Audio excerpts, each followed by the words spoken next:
네, 그래서 그게 이제 첫 번째 진 서킷을 디자인해서 바이올로지컬 현상을 이해하고자 했던 거고요. 두 번째도 비슷한데 첫 번째 것과 다른 것은 첫 번째는 세포 하나 안에서 유전자들 사이에 어떤 인터랙션으로 어떤 것들이 구현되느냐였고, 두 번째 거는 세포와 세포 사이에 커뮤니케이션을 통해서 어떤 것들이 구현될 수 있느냐, 이런 것들을 한 것들이 이제 나오기 시작했어요. 그걸 하기 위해서 대부분이 쿼럼 센싱을 썼으니까 쿼럼 센싱에 대해서 잠깐 설명을 해드리면, 쿼럼 센싱이라는 게 이제 비브리오군에서 알려진 거죠. 그 오징어 안에서 빛을 내는 애가 뭐냐, 반짝반짝 빛을 내는 애가 뭐냐, 이렇게 보니까 비브리오군들이 빛을 내더라. 어떻게 그거를 하느냐, 얘네들이 이제 쿼럼 센싱이라는 것이 파퓰레이션을 서로 이제 알려주는 거잖아요. 우리가 이제 정치적인 용어고, 파퓰레이션이에요. 그냥 파퓰레이션을 센싱한다라는 것과 똑같이 이해를 하시면 되는 거고, 인구 밀도를 센싱한다. 그래서 얘네들이 다 모든 세포가 요거를 조금씩 만들어내는 거예요. 그러면은 만들어내는데 그거에 반응하는 것도 있지만, 만들어내고 있다 보면은 어느 정도 이상의 파퓰레이션이 되면은 거기에 반응을 해서 이제 얘를 발현시키기 시작합니다. 그러면은 거기서 빛을 내더라. 그래서 그러면서 이제 알려진 거고요. 그래서 박테리아도 서로 커뮤니케이션을 하더라. 이게 이제 쿼럼 센싱으로 처음 알려진 예고. 그래서 다른 애들에서도 많이 찾아졌습니다. 바실러스 같은 경우에는 펩타이드로, 얘는 이제 아실 호모세린 락톤이라는 걸 썼고, 바실러스는 펩타이드를 가지고 그걸 하더라. 그래서 펩타이드를 가지고 서로 커뮤니케이션 하면서 스포를레이션도 시작을 하고 컴피턴시도 그렇게 만들더라. 그렇게 알려졌고, 이퀄라이도 이런 것들을 써서 이제 그 일을 하더라. AI2라는 걸 쓰더라. 근데 이퀄라이는 이거를 저도 좀 들여다봤는데 생각보다 왜 가지고 있는지 잘 모르겠어요. 이거는 파퓰레이션 때문에 가지고 있는 것 같지도 않고, 네, 그래서 사람들이 대부분 비브리오가 가지고 있는 이거를 가장 많이 선호합니다. 이게 쿼럼 센싱 쳐보면은 이거는 신테틱 바이올로지나 이런 사람들보다는 이제 의학하는 사람들이 훨씬 더 연구를 많이 했어요. 왜냐하면은 이게 바이오필름 포메이션에 중요하고, 우리가 박테리아에 인펙션 될 때 첫 번째 스텝은 바이오필름 형성이거든요. 걔네들이 우리 그러니까 뭐 요로관 이런 데다가 바이오필름을 먼저 형성을 하고 나서 이제 침입을 하게 돼요. 사람 몸 안으로. 그래서 이게 굉장히 중요한 메커니즘이고, 그럴 때 이제 이 쿼럼 센싱이 많이 작동을 하더라는 거죠. 그리고 바이오필름을 형성하면은 이제 안티바이오틱 항생제가 잘 안 듣게 되는데 왜 그러냐, 뭐 이런 것들 많이 연구를 했습니다. 우리는 거기에는 별로 관심이 없고, 어떻게 이거를 활용해서 셀 투 셀 커뮤니케이션을 이해할 수 있느냐, 그거를 이제 우리 했다는 거죠. 그래서 처음에 나온 논문은 그냥 진짜 파퓰레이션 컨트롤이었어요. 진짜로 이퀄라이에다가 이걸 달면 파퓰레이션 컨트롤이 되느냐, 그래서 죽는 유전자, 킬링 유전자를 여기 뒤에다 달하는 거죠. 럭스 R, 럭스 I 뒤에다 달았더니 보통은 이렇게 커지는데 이렇게 딱 어느 정도 파퓰레이션이 되니까 딱 꺾이게 되는 거죠. 그리고 꺾여서 이렇게 가는 것도 우리가 매스매틱한 모델링에서 좀 본 듯한 그런 거죠. 약간 오실레이션이 형성이 되면서 이렇게 안정화가 됩니다.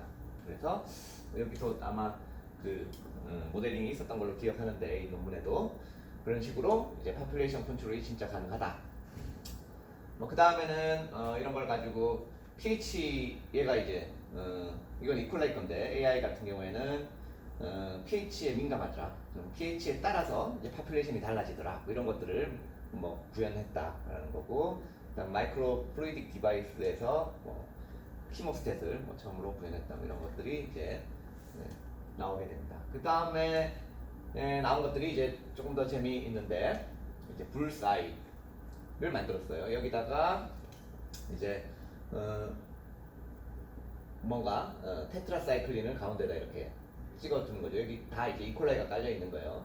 이퀄라이에다가 요 두 개의 플라스미드를 넣은 이퀄라이를 이렇게 쫙 론으로 깐 다음에 가운데다가 테트라사이클린을 이제 잔뜩 준 거죠. 그러면은 테트라사이클린이 요 가운데서부터 쭉 디퓨전이 될 거 아니에요. 그래서 이제 이 컨센트레이션이 이렇게 차이가 나요. 쭉 여기서부터 여기 끝까지 가면서 컨센트레이션이 계속 쭉 떨어지겠죠. 그 컨센트레이션을 인지를 해서 서로 다른 색깔을 만들도록 이렇게 디자인을 한 겁니다. 그래서 컨센트레이션이 높은 때는 얘가 이렇게 이런 서킷을 통해서 아주 높을 때는 이제 안 나오고 적당히 높을 때는 GFP가 나오고 그 다음에 높을 때는 이제 RFP가 나오고 뭐 이런 식으로 짐 서킷을 꾸며봤다. 그랬더니 이렇게 나오더라. 이런 것들이 왜 다 사이언스 네이처에 나갔냐면 이게 우리 디벨롭먼트에서 굉장히 중요한 거거든요. 우리 이거 드로조필라 초파리가 이제 발달을 할 때 초기에 굉장히 많은 이제 뭐 다리도 만들고 눈도 만들고 뭐 몸을 다 만들어야 되니까 굉장히 많은 레귤레이터가 필요하지 않을까.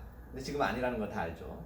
몇 개의 레귤레이터로 그걸 다 해낸다는 거죠. 그러면은 어떻게 그걸 하지? 이제 컨센트레이션을 디텍션해서 하는 경우도 꽤 있다는 거예요. 여기 보면 4개 정도의 뭐 레귤레이터를 써서 이걸 다 구현을 하는데 그 중에 어떤 것들은 뭐 다른 걸 서킷을 쓰기도 하지만 어떤 것들은 컨센트레이션을 쓰더라는 거예요. 그래서 컨센트레이션 디펜던트 해가지고 어디는 다리가 되고 어디는 배가 되고 그래서 그런 것들을 이제 처음 구현을 해서 본 거죠. 그런 다음에 이게 이제 계속 발달을 하게 됩니다. 근데 뭐 그 다음엔 그렇게 재미진 않아요, 사실.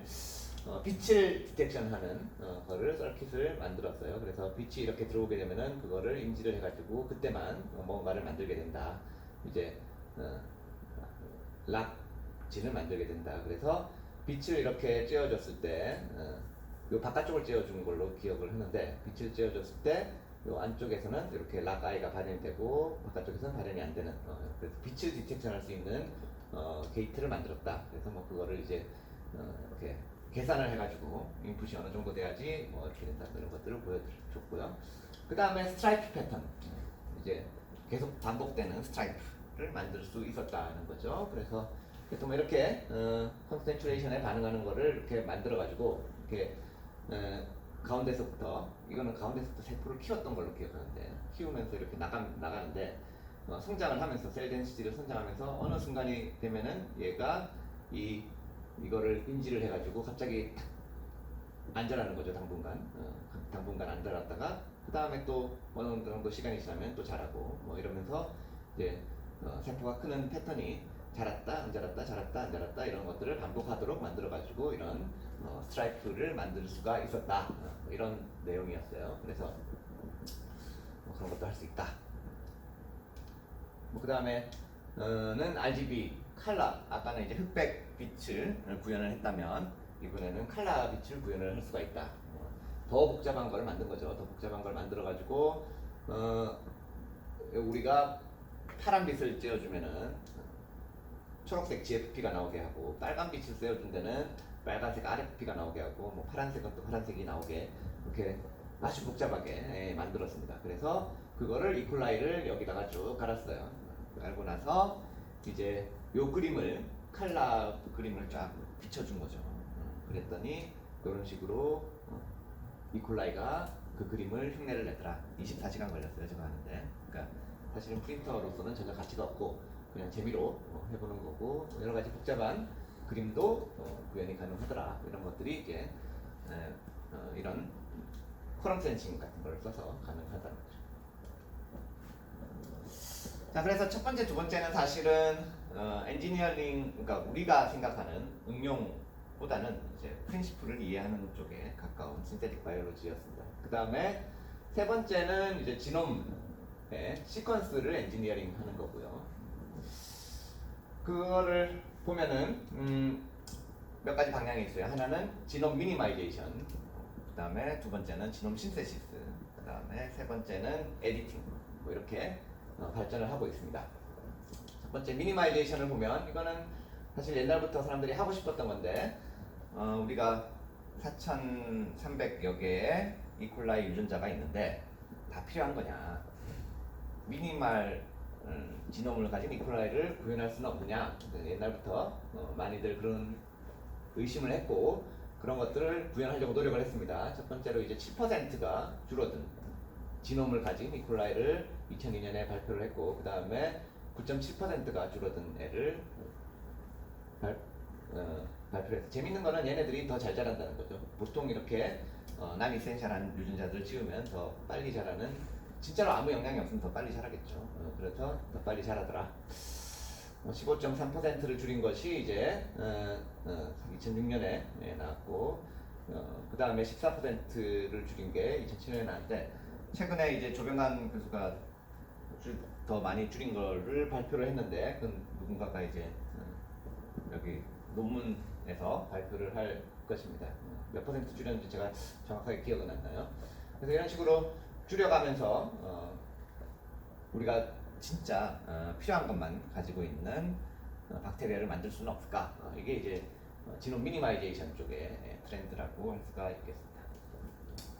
반면에 지놈 신테시스를 하는 사람들도 있죠. 크랙 벤터가 이제 대표적인 사람이고, 크랙 벤터가 이제 휴먼 지놈을 시퀀싱을 해가지고 재미를 보고 나서 바로 그 다음에 달렸던 게 이 지놈 신테시스 해가지고 자기가 이제 인공 생명체를 만들겠다.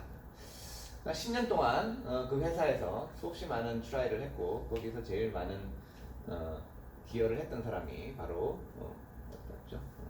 여기 깁슨이죠. 깁슨이 여러 가지 툴들을 많이 여기서 만들어냅니다. 지놈 신테시스에 필요한.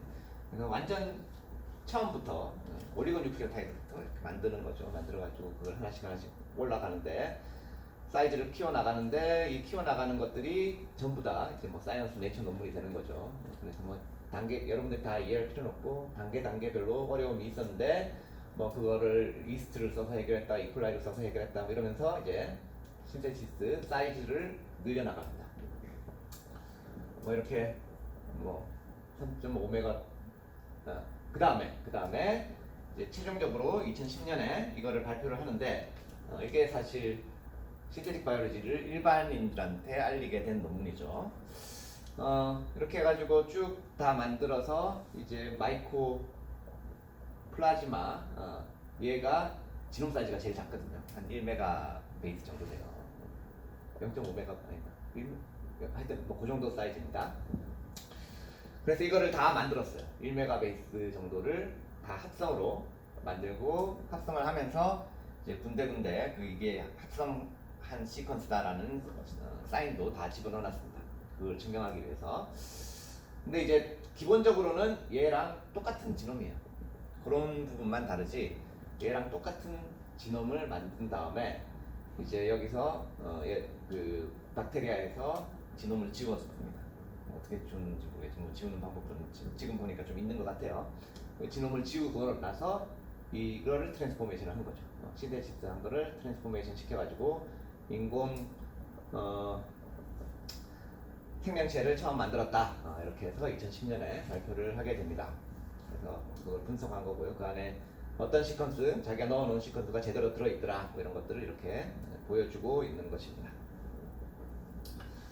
그래서 신테시스 쪽은 그렇게 가고 있고요. 그 다음에 2006년인가에 이스트 셀을, 크로모좀들을 다 신테시스한 이스트가 만들어 2016년인가에 발표가 됐고요. 그래서 사람을 만들기는 좀 아직까지 무리가 있는 것 같고 그렇게 가고 있습니다. 근데 그거는 이제 너무 많은 애들이 하는 거고, 우리는 그런 걸 하기가 힘드니까 이제 에디팅을 하는 거죠. 그래서 에디팅 기술에 대해서 뭐 다들 많이들 아시겠지만 잠깐 소개를 하면, 에디팅 기술 우리가 크리스피알을 생각하시는데 사실은 크리스피알 이전에 이걸 구현해 보고자 한 노력들이 있었죠. 징크핑거 프로테인하고 그 다음에 탈이라는 프로테인이었습니다. 그래서 징크핑거 프로테인이 제일 먼저 나왔는데 이거의 원리는 대충 이런 거예요.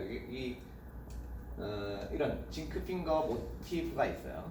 모티프가 있는데 얘가 짧은데 이쪽 부분에 DNA 바인딩 모티프가 있고, 징크가 있으니까 징크핑거겠죠. 그리고 이쪽에 시퀀스에 따라서 세 개의 DNA 시퀀스, 특이적인 세 개의 DNA 시퀀스를 읽는 거예요.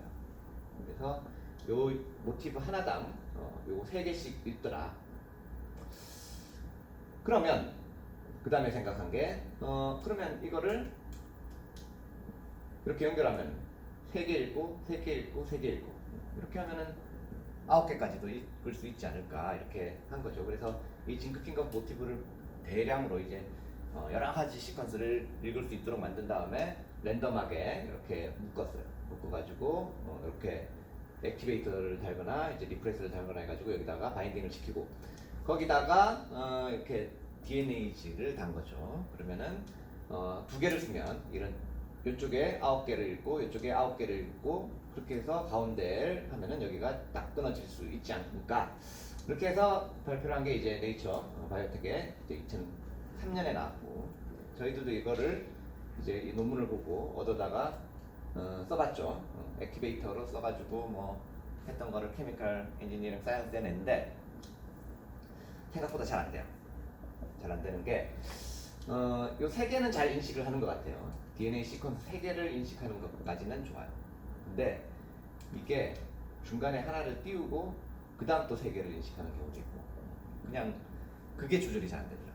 3개를 그 다음 딱 3개를 읽어야 되는데 아니면은 하나를 띄우고 3개를 읽는 거니까 이게 딱 규칙적이어야 되는데 그 규칙이 안 맞고 왔다 갔다 해요. 그래가지고 생각보다 그렇게 효율이 좋지가 않았습니다. 정확한 시퀀스를 읽지를 못하는 거였죠. 근데 이런 것들을 쓰면은 왜 에디팅이 되느냐? 그거는 이때부터 알고 있었어요. 이게 그냥 뭐 바인딩 한다고 에디팅이 되는 건 아니죠. 바인딩해서 이제 끊어줘야 되죠. 끊어주면은 우리는 복구 메커니즘을 가지고 있더라. 그것이 이제 난 호몰로고스하게 복구하는 메커니즘이 있고 호몰로고스하게 복구하는 메커니즘이 있더라. 라는 거고 뭐 이스트나 바실러스 이런 것들은 이제 난 호몰로고스하게 복구하는 것들이 발달돼 있고 호몰로고스하게 리페어하는 애들은 이제 이콜라이나 뭐 이런 것들이 있는데 걔네들은 이제 어디셔널하게 DNA를 넣어주면은 우리가 원하는 시퀀스를 딱 넣어줄 수가 있는 거죠. 이렇게 자른 다음에 거기다가 우리 원하는 시퀀스로 복구를 해주면은 이제 에디팅이 된다는 거예요. 그래서 사실 지놈 에디팅은 크리스피알 훨씬 이전부터 이렇게 해서 정확한 위치에 정확한 DNA 서열을 바꿔주고 싶어하는 노력들은 계속되어 왔습니다. 그게 사실 쉬운 일이 아니기 때문에 뭐 모래사장에서 뭐 모래 하나 색깔 다른 걸 찾는 그 정도로 어려운 일이기 때문에 이런 노력들이 계속되어 왔던 거죠. 근데 그렇게 효율적이지 않았어요.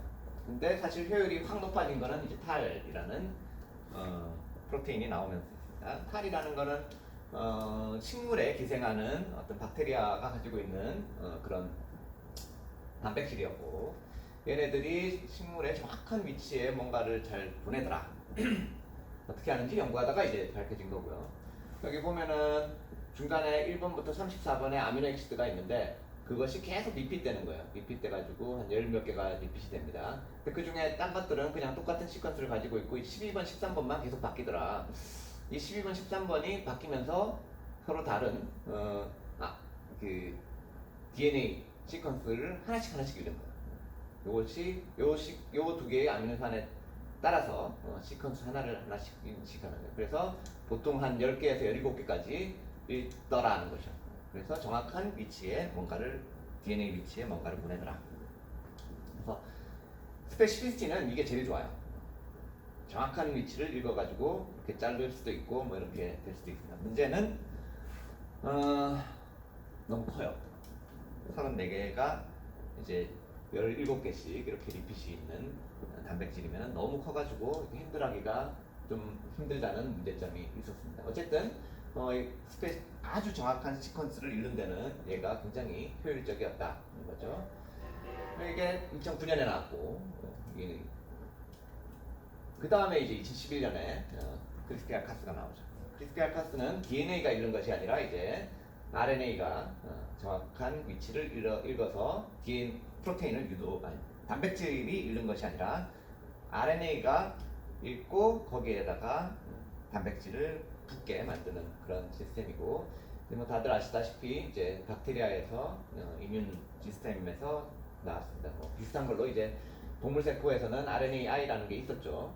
siRNA 뭐 이런 것들이 비슷한 게 있었는데 얘네들은 그냥 단지 바인딩만 해가지고 리프레션만 시켜주는데 얘는 이제 DNAG가 있어가지고 커팅을 할 수가 있는 뭐 이런 차이점이 있었다라고 알고 있습니다. 어쨌든 이게 굉장히 효율적이어가지고 그리고 스페시픽 해가지고 이제 많이 쓰게 된 거죠.